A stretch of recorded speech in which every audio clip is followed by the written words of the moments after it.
Well, have you ever had one of those days when you don't feel particularly bright? I have them all the time.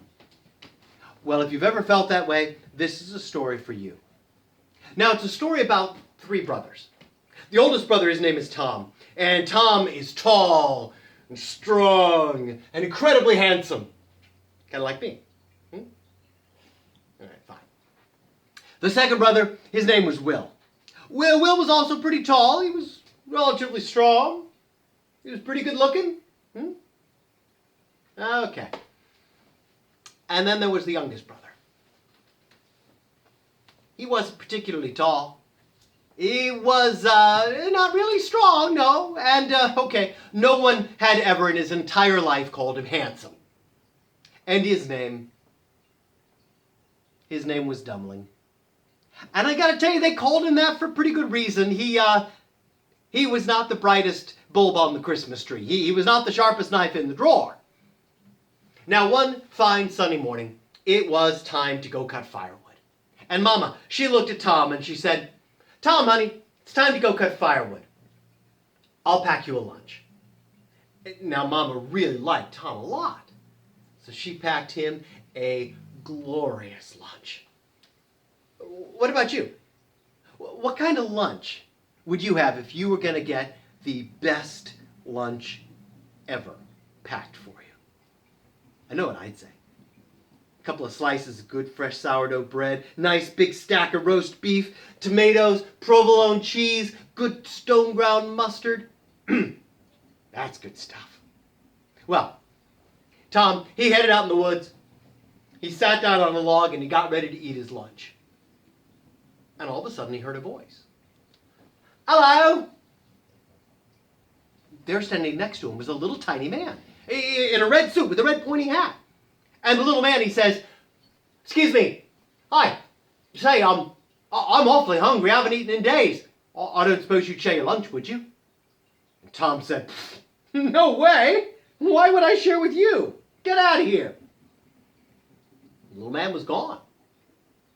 Tom ate the whole lunch. And when he was done, he picked up his axe and he got ready to cut down some firewood. Hi-ya! Oh! Ow! He missed the tree. Whacked himself right in the leg. It was awful. Huge cut, blood everywhere. It was disgusting. He had to hop home on one leg and Mama had to stitch him up. Well, the next morning, Mama looked at Will. And she says, "Will, honey, I guess since Tom's laid up, you best go and cut firewood. I'll pack you a lunch." She liked Will an awful lot, too. She made him a stunning lunch. And Will trotted off down the road. He sat down on a log. He got ready to open his lunch, and he heard a voice. "Excuse me, hello?" It was the little man again. Yep, red pointy suit, red hat. "Excuse me. Say, I'm very, very hungry. I haven't eaten in days. Would you share your lunch with me?" "No way. There's barely enough here for me. Get out of here." And the little man was gone. Will ate the entire lunch. And then he stood up. He got ready to get his axe. And he got ready to cut down some firewood. Hi-ya! Oh! Ah! Yep, he missed the tree as well. Whacked himself right in the leg. Big cut, blood everywhere. It was disgusting. He had to hop home on one leg and Mama had to stitch him up. Well, the next morning, Mama wasn't sure what to do. She said, "How am I going to get the firewood cut? Tom and Will are both laid up." And Dummling, he says, me, take me. I want to do it. And Mama, she says, "Oh, for heaven's sakes, Dummling.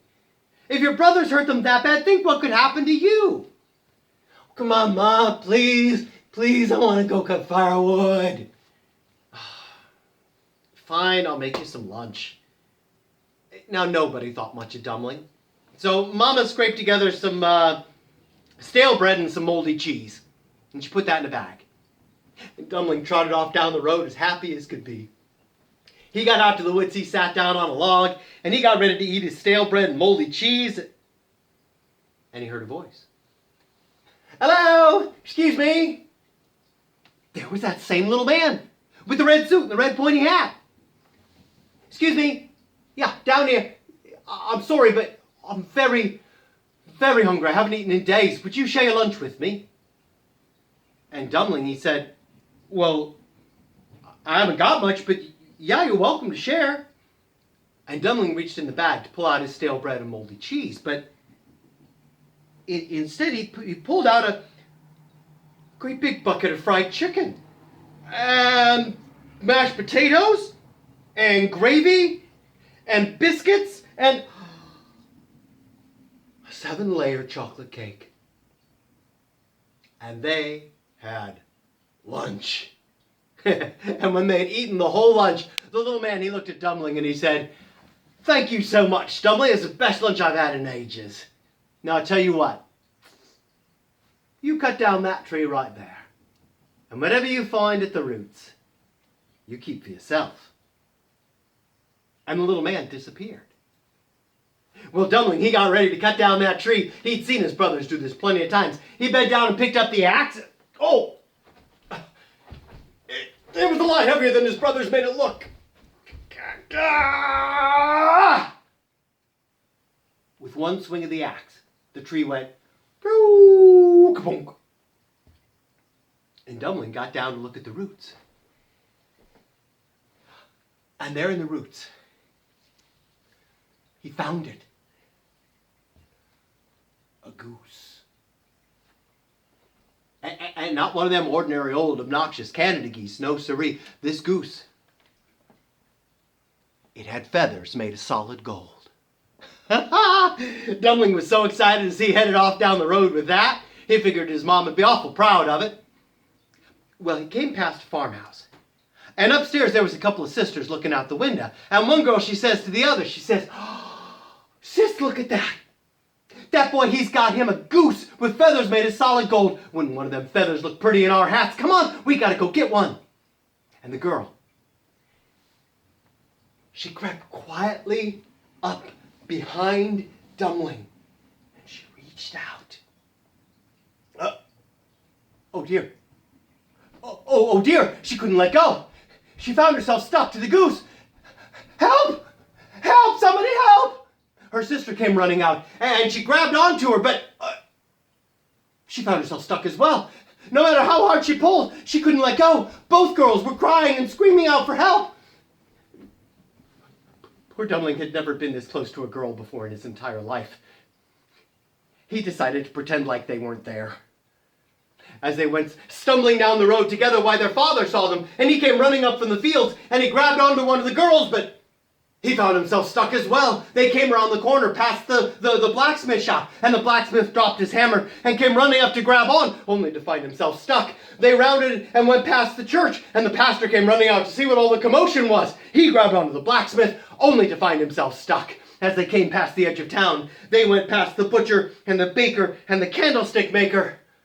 And as they headed into town itself, more and more people poured out of their doors, and one after another, they grabbed onto Dummling, until there were 47 people stretched out in a long line behind him, all of them screaming and crying out. And that is the moment when they turned the corner and came around in front of the king's palace. Now the king, he had one daughter, and the princess was beautiful and good and kind and sweet. But she had a terrible problem. She had never, even once, ever been able to laugh or smile. And the king tried everything. I mean, he brought in doctors and physicians and wizards and alchemists and acrobats and jugglers and comedians and clowns and Democrats and all kinds of things. But nothing he did would make her smile. He promised his kingdom and her hand in marriage to the man who could make her laugh. And suddenly Dummling came past her window. And as she looked out at that great parade, why, suddenly one side of her mouth went gleek, and one side went gleek. And before she knew it, all of a sudden from her mouth came the sound.